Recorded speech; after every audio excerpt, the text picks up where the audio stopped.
CLE ಶಿಕ್ಷಣ ಸಂಸ್ಥೆ KK ಆಂಗ್ಲ ಮಾಧ್ಯಮ ಶಾಲೆಯ ಎಲ್ಲ ನನ್ನ ಆತ್ಮೀಯ ವಿದ್ಯಾರ್ಥಿಗಳಿಗೆ ನಮಸ್ಕಾರ.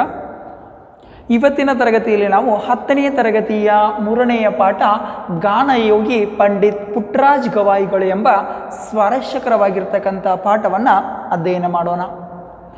ಈ ಪಾಠವನ್ನು ಬರೆದಿರ್ತಕ್ಕಂಥವರು ರಮೇಶ್ ಗೌಡ MK ಅವರು. ಮೊದಲಿಗೆ ಕೃತಿಕಾರರ ಪರಿಚಯವನ್ನು ತಿಳಿದುಕೊಳ್ಳೋಣ. ಕೃತಿಕಾರರ ಪರಿಚಯ.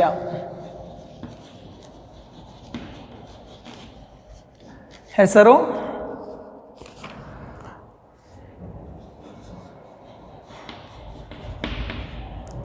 ರಮೇಶ್ ಗೌಡ, ಮಲ್ಲನಗೌಡ, ಕಲ್ಲನಗೌಡ. ಇವರ ಪೂರ್ಣ ಹೆಸರು ಏನಪ್ಪ ಅಂದ್ರೆ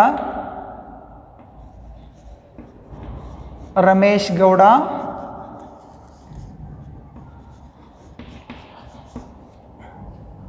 ಮಲ್ಲನಗೌಡ, ಕಲ್ಲನಗೌಡ. ಇವರ ಪೂರ್ಣ ಹೆಸರು ರಮೇಶ್ ಗೌಡ, ಮಲ್ಲನಗೌಡ, ಕಲ್ಲನಗೌಡ ಅಂತ ಹೇಳಿ. ಇವರು ಧಾರವಾಡ ಜಿಲ್ಲೆಯ ನವಲಗುಂದ ತಾಲೂಕು ಕಿತ್ತೂರು ಗ್ರಾಮದಲ್ಲಿ 1975ರಲ್ಲಿ ಜನಿಸಿದರು. ಎಷ್ಟರಲ್ಲಿ ಜನಿಸ್ತಾರಪ್ಪ ಅಂದ್ರೆ ಜನನ ಎಷ್ಟರಲ್ಲಿ?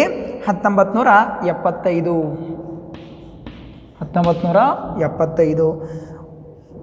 ಸ್ಥಳ ಎಲ್ಲಿಪ್ಪ ಅಂದ್ರೆ ಸ್ಥಳ ಧಾರವಾಡ ಜಿಲ್ಲೆಯ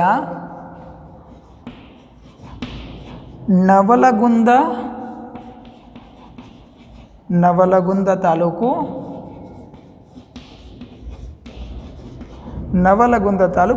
ಕಿತ್ತೂರು. ಈ ಕಿತ್ತೂರು ಗ್ರಾಮದಲ್ಲಿ ಜನಿಸ್ತಾರ. ಇವರು ಅಮೃತಕ್ಕೆ ಹಾರಿದ ಗರುಡ, ರೂಪ ಬಯಲು, ಗಾನಯೋಗಿ ಡಾಕ್ಟರ್ ಪಂಡಿತ್ ಪುಟ್ಟರಾಜ್ ಕವಿ ಗವಾಯಿಗಳು ಕೃತಿಗಳನ್ನು ಬರೆದಿದ್ದಾರೆ. ನೋಡ್ರಿ, ಇವರ ಮಹತ್ವ ಆಗಿರ್ತಕ್ಕಂಥ ಕೃತಿಗಳು ನೋಡ್ರಿ. ಕೃತಿಗಳು: ಅಮೃತಕ್ಕೆ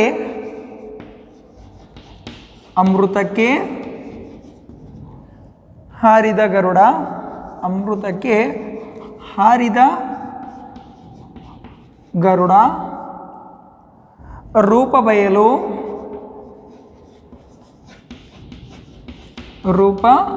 ಬಯಲು.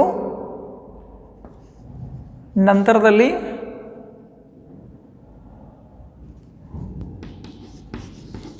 ಗಾನಯೋಗಿ ಡಾಕ್ಟರ್ ಪಂಡಿತ್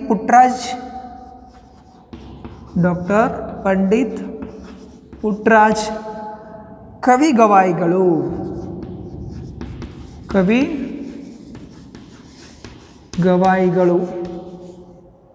ಏನಪ್ಪ ಅಂದ್ರೆ ಈ ಎಲ್ಲ ಕೃತಿಗಳನ್ನು ಬರೆದಿದ್ದಾರೆ. ಯಾರು? ರಮೇಶ್ ಗೌಡ MK ಅವರು. ಮುಂತಾದವು.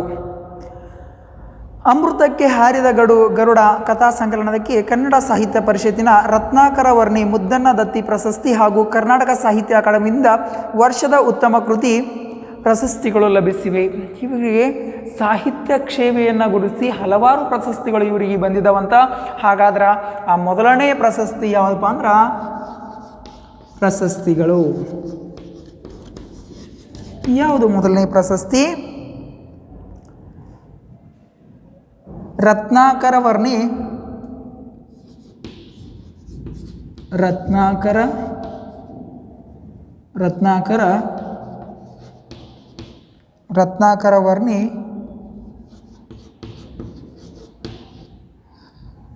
ಮುದ್ದಣ್ಣ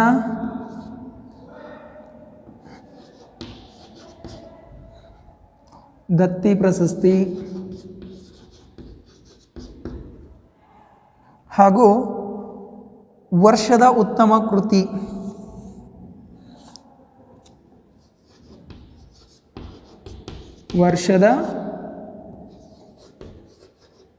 ಉತ್ತಮ ಕೃತಿಗಳು ಏನಪ್ಪ ಅಂದ್ರೆ ಕೃತಿ ಅಂತಕ್ಕಂತಹ ಪ್ರಶಸ್ತಿ ದೊರೆತಿದೆ ಅಂತ ಹೇಳ್ತಾರೆ. ಇದೇನಪ್ಪ ಅಂದ್ರೆ ರಮೇಶ್ ಗೌಡ MK ಅವರ ಸಂಕ್ಷಿಪ್ತ ಪರಿಚಯ ಅಂತ ಹೇಳ್ತೀವಿ. ಹಾಗಾದ್ರೆ ಈ ರತ್ನಾಕರ ವರ್ಣಿ ಮುದ್ದಣ್ಣ ದತ್ತಿ ಪ್ರಶಸ್ತಿ ಯಾವುದು ಕೊಟ್ಟೈತಪ್ಪ ಅಂದ್ರೆ ಕನ್ನಡ ಸಾಹಿತ್ಯ ಪರಿಷತ್ತು ಕೊಟ್ಟಿದೆ. ಅದೇ ರೀತಿ ಕರ್ನಾಟಕ ಸಾಹಿತ್ಯ ಅಕಾಡೆಮಿಯಿಂದ ವರ್ಷದ ಉತ್ತಮ ಕೃತಿ ಅಂತಕ್ಕಂಥ ಪ್ರಶಸ್ತಿ ಈ ರಮೇಶ್ ಗೌಡ MK ಅವರಿಗೆ ಬಂದಿದೆ. ಇನ್ನು ಪಾಠ ಪ್ರವೇಶದಲ್ಲಿ ಉನ್ನತವಾದ ಗುರಿಯನ್ನು ಸಾಧಿಸಲು ಯಾವುದೇ ರೀತಿಯ ನ್ಯೂನ್ಯತೆಗಳು ಎಂದು ಅಡ್ಡಿಯಾಗಲಾರದು. ಇಲ್ಲಿ ನಾವು ಪ್ಯಾರಾ ಒಲಿಂಪಿಕ್ ಅಂತ ಹೇಳಿ ಮಾಡ್ತೀವಿ. ಇಲ್ಲಿ ಒಲಿಂಪಿಕ್ನಲ್ಲಿ ಸದೃಢವಾಗಿರ್ತಕ್ಕಂಥ ಯುವಕರು ಅಥವಾ ಯುವತಿಯರು ಹೋದ್ರ, ಇಲ್ಲಿ ಪ್ಯಾರಾ ಒಲಿಂಪಿಕ್ನಲ್ಲಿ ದೇಹದ ಅಂಗಾಂಗಗಳಲ್ಲಿ ನ್ಯೂನ್ಯತೆ ಇದ್ರೆ ಅವ್ರು ಏನು ಮಾಡ್ತಾರಂದ್ರೆ ಪ್ಯಾರಾ ಒಲಿಂಪಿಕ್ನಲ್ಲಿ ಹೋಗ್ತಾರೆ. ಹಾಗಾದ್ರೆ ಅವರೆಲ್ಲರೂ ಹೋಗಾಕ ರೀಸನ್ ಏನ? ಕೈ ಕಟ್ಕೊಂಡು ಕೂತಿದ್ರಂದ್ರೆ ನನಗೇನು ಮಾಡೋಕ್ಕಾಗಲ್ಲ ಅಂತ ಕೂತಿದ್ರಂದ್ರೆ ಏನೂ ಸಾಧನೆ ಮಾಡೋಕ್ಕಾಗಲಿಲ್ಲ. ಈ ದೇಹದ ನ್ಯೂನ್ಯತೆ ಅಂತಕ್ಕಂಥದ್ದು ದೇಹಕ್ಕೆ ಹೊರತು ಮನಸ್ಸಿಗೆ ಅಲ್ಲ ಅಂತಕ್ಕಂತಹ ಭಾವನೆ ಇಟ್ಟುಕೊಂಡು ಎಲ್ಲರೂ ಕೂಡ ಸ್ಪರ್ಧೆಯಲ್ಲಿ ಭಾಗವಹಿಸ್ತಾರೆ. ಇವರು ಕೂಡ ಉನ್ನತವಾದ ಗುರಿಯನ್ನು ಸಾಧಿಸಲು ಯಾವುದೇ ರೀತಿಯ ದೈಹಿಕ ನ್ಯೂನ್ಯತೆಗಳು ಅಡ್ಡಿಯಾಗಲಾರದು. ನಾವು ಸಾಧಿಸ್ಬೇಕಂತ ಹೇಳಿ ಕೂತೀವಂದ್ರೆ ದೇಹದಲ್ಲಿರ್ತಕ್ಕಂಥ ಯಾವುದೇ ನ್ಯೂನ್ಯತೆ ಇದ್ದರೂ ಕೂಡ ನಮಗೆ ಯಾವುದೂ ಕೂಡ ಅಡ್ಡಿ ಆಗೋದಿಲ್ಲ ಅಂತ ಹೇಳ್ತಾರೆ. ಅಸಾಧ್ಯವಾದದ್ದನ್ನು ಸಾಧಿಸಬೇಕೆಂಬ ಛಲವಿದ್ದರೆ ಗುರಿ ಸಾಧನೆ ಸುಲಭವಾಗಿರುತ್ತದೆ. ನಾವು ಮಾಡದೇ ಇರ್ತಕ್ಕಂಥ ಸಾಧನೆಯನ್ನು ಮಾಡೋಕೆ ನಮಗೆ ಮನಸ್ಸಿರ್ತಾರ, ಅದೇನಾಕೈತೆ ಅಂದ್ರೆ ಗುರಿ ಏನಾಕೈತಿ ತನ್ನಿಂದ ತಾನ ಸುಲಭ ಆಗ್ತೈತಿ ಅಂತ ಹೇಳ್ತಾರೆ. ಅದಕ್ಕೆ ವಿಶೇಷ ಚೇತನರ ಒಲಿಂಪಿಕ್ಸ್ ಉತ್ತಮ ಉದಾಹರಣೆ. ಅದಕ್ಕೆ ಏನಪ್ಪ ಅಂದ್ರೆ ವಿಶೇಷ ಚೇತನರು ಏನಂದ್ರೆ ದೇಹದ ಭಾಗಗಳಲ್ಲಿ ನ್ಯೂನ್ಯತೆಗಳಿದ್ರ ವಿಶೇಷ ಚೇತನರ ಒಲಿಂಪಿಕ್ಸ್ ಉತ್ತಮ ಉದಾಹರಣೆ ಅಂತ ಹೇಳ್ತಾರೆ. ವಿಕಲಚೇತನರಾಗಿದ್ದರೂ ಕ್ರೀಡಾ ಕ್ಷೇತ್ರದಲ್ಲಿ ಮಾಲತಿ ಹೊಳ್, ಭರತನಾಟ್ಯದಲ್ಲಿ ಸುಧಾ ಚಂದ್ರನ್, ವೈಜ್ಞಾನಿಕ ರಂಗದಲ್ಲಿ ಸ್ಟೀಫನ್ ಹಾಕಿಂಗ್ಸ್ ಅಂತವರ ಹೆಸರು ಹಲವು. ಇಲ್ಲಿ ವಿಕಲಚೇತನರಾಗಿದ್ದರೂ ಕೂಡ ದೇಹದಲ್ಲಿ ನ್ಯೂನ್ಯತೆಗಳಿದ್ದರೂ ಕೂಡ ಮಾಲತಿ ಹೊಳ್ ಅಂತಕ್ಕಂಥದ್ದು ಕರ್ನಾಟಕದಲ್ಲಿ ಜನಪ್ರಿಯತೆ ಹೊಂದಿರತಕ್ಕಂಥ ಹೆಸರಾಗಿದೆ. ಇವಳು 1 ವರ್ಷದ ಮಗುವಾಗಿದ್ದಾಗ, ಯಾರು ಮಾಲತಿ ಹೊಳ್ 1 ವರ್ಷದ ಮಗುವಾಗಿದ್ದಾಗ ಅವಳಿಗೆ ಏನಪ್ಪ ಅಂದ್ರೆ ಪೋಲಿಯೋ ಅಂತಕ್ಕಂಥ ಕಾಯಿಲೆ ಅವಳನ್ನು ಆವರಿಸ್ಕೊಂಡು ಬಿಡ್ತೈತಿ. ಈ ಪೋಲಿಯೋ ಅಂತಕ್ಕಂಥ ಕಾಯಿಲೆ ಅವಳನ್ನು ಆವರಿಸ್ಕೊಂಡಾಗ ಅವಳ ತಂದೆ ಏನಿರ್ತಾರಂದ್ರೆ ಒಂದು ಸಾಮಾನ್ಯ ಭಟ್ಟರಾಗಿರ್ತಾರೆ, ಉಡುಪಿಯಲ್ಲಿ ಸಾಮಾನ್ಯ ಭಟ್ಟರಾಗಿರ್ತಾರೆ. ಇವಳ ಖರ್ಚನ್ನು ನೋಡಿಕೊಳ್ಳಲಾಗದೆ ಅಸಹಾಯಕರಾಗ್ತಾರೆ. ಇದನ್ನು ನೋಡಿ ಮಾಲತಿ ಹೊಳ್ಳಿ ಏನಪ್ಪ ಅಂದ್ರೆ ಈ ಚೆನ್ನೈನಲ್ಲಿ ಒಂದು ಸಂಸ್ಥೆಯಲ್ಲಿ ಸೇರ್ಕೋತಾರೆ. 10-15 ವರ್ಷ ಅಲ್ಲಿ ಏನು ಮಾಡ್ತಾರಂದ್ರೆ ತಮ್ಮ ಜೀವನವನ್ನು ನಡೆಸ್ತಾರೆ.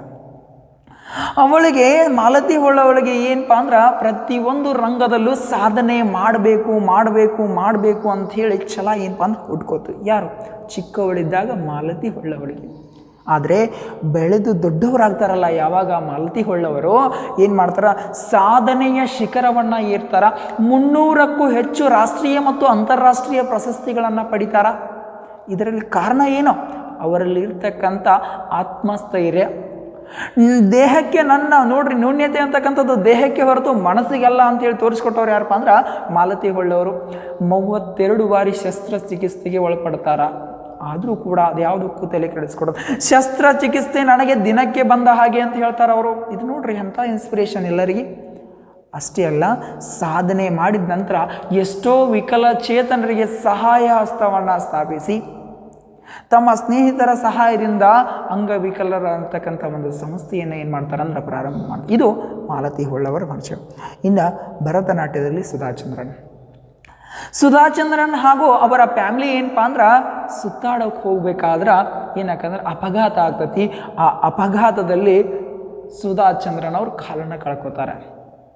ಕಾಲನ್ನು ಕಳ್ಕೊಂಡ್ರೂ ಕೂಡ ಆತ್ಮಸ್ಥೈರ್ಯವನ್ನು ಎಂದೂ ಬಿಟ್ಟುಕೊಡ್ಲಿಲ್ಲ. ಕಟ್ಟಿಗೆಯ ಕಾಲುಗಳಿಂದನೇ ಏನು ಮಾಡ್ತಾರಂದ್ರೆ ಭರತನಾಟ್ಯವನ್ನು ಪ್ರಾಕ್ಟೀಸ್ ಮಾಡ್ತಾರೆ. ಭರತನಾಟ್ಯದಲ್ಲಿ ಪ್ರಾವೀಣ್ಯತೆಯನ್ನು ಸಾಧಿಸ್ತಾರೆ. ಇನ್ನು ಸ್ಟೀಫನ್ ಹಾಕಿಂಗ್ಸ್ ಬಗ್ಗೆ ತಾವೆಲ್ಲ ಕೇಳಿದ್ರಿ.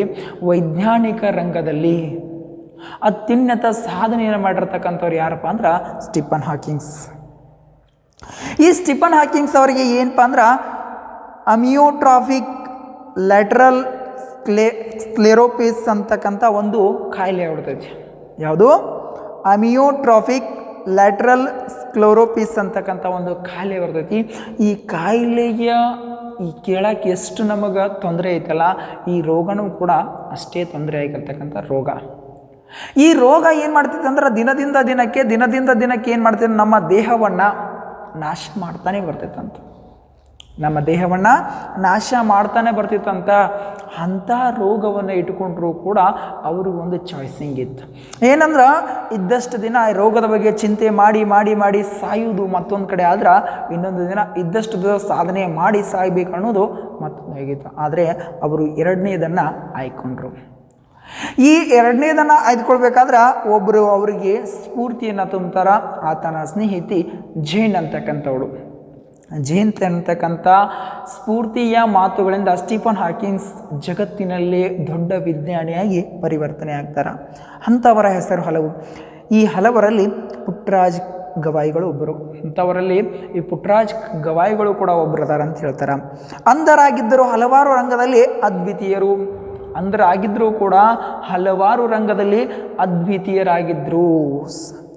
ಇಂತಹ ಪ್ರಸಿದ್ಧರೆಲ್ಲರ ಸಾಧನೆಯು ನಮಗೆ ಆದರ್ಶವಾಗಬೇಕು. ಇಂತಹ ಪ್ರಸಿದ್ಧರೆಲ್ಲರ ಸಾಧನೆ ಏನಾಗಬೇಕಂದ್ರೆ ನಮಗೆ ಆದರ್ಶವಾಗಬೇಕು. ಅದು ನಮ್ಮ ಒಳಗಣ್ಣನ್ನು ತೆರೆಸಬೇಕು, ನಮ್ಮ ಮನಸ್ಸಿನ ಭಾವನೆಯನ್ನು ತೆರೆಸಬೇಕ್ರಿ. ನಮ್ಮ ಮನಸ್ಸಿನ ಭಾವನೆಯನ್ನು ಯಾವಾಗ ತೆಗಿತೀವಿ ಆವಾಗ ಸಾಧನೆಯ ಶಿಖರವನ್ನು ಏರಕ್ಕೆ ಸಾಧ್ಯ ಐತಿ, ಇಲ್ದಿದ್ರ ಸಾಧ್ಯವಿಲ್ಲ. ಎಷ್ಟೋ ಭಾರತದಲ್ಲಿರ್ತಕ್ಕಂಥ ಎಷ್ಟೋ ಜನ ಇವತ್ತಿಗೂ ಕೂಡ ಅಂಗವಿಕಲರ ಆಗಿದ್ದರೂ ಕೂಡ ಸಾಧನೆಯನ್ನು ಮಾಡಿರ್ತಕ್ಕಂಥ ಪುರಾವೆಗಳನ್ನು ನಾವು ನೋಡ್ತಾ ಇದ್ದೀವಿ. ಅದೇ ರೀತಿಯಾಗಿ ಗಾನಯೋಗಿ ಪಂಡಿತ್ ಪುಟ್ಟರಾಜ್ ಗವಾಯಿಗಳು. ಈ ಗಾನಯೋಗಿ ಪಂಡಿತ್ ಪುಟ್ಟರಾಜ್ ಗವಾಯಿಯವರು ಸಾಧನೆಯ ಶಿಖರವನ್ನು ಹಚ್ಚಿದವರು. ಹಾಗಾದ್ರೆ ಈ ಗಾನಯೋಗಿ ಪಂಡಿತ್ ಪುಟ್ಟರಾಜ್ ಗವಾಯಿಗಳ ಪಾಠವನ್ನು ಮುಂದಿನ ತರಗತಿಯಲ್ಲಿ ನಾವೇನು ಮಾಡೋಣ ಅಂದ್ರೆ ಅಧ್ಯಯನ ಮಾಡೋಣ. ಎಲ್ಲರಿಗೂ ಧನ್ಯವಾದಗಳು.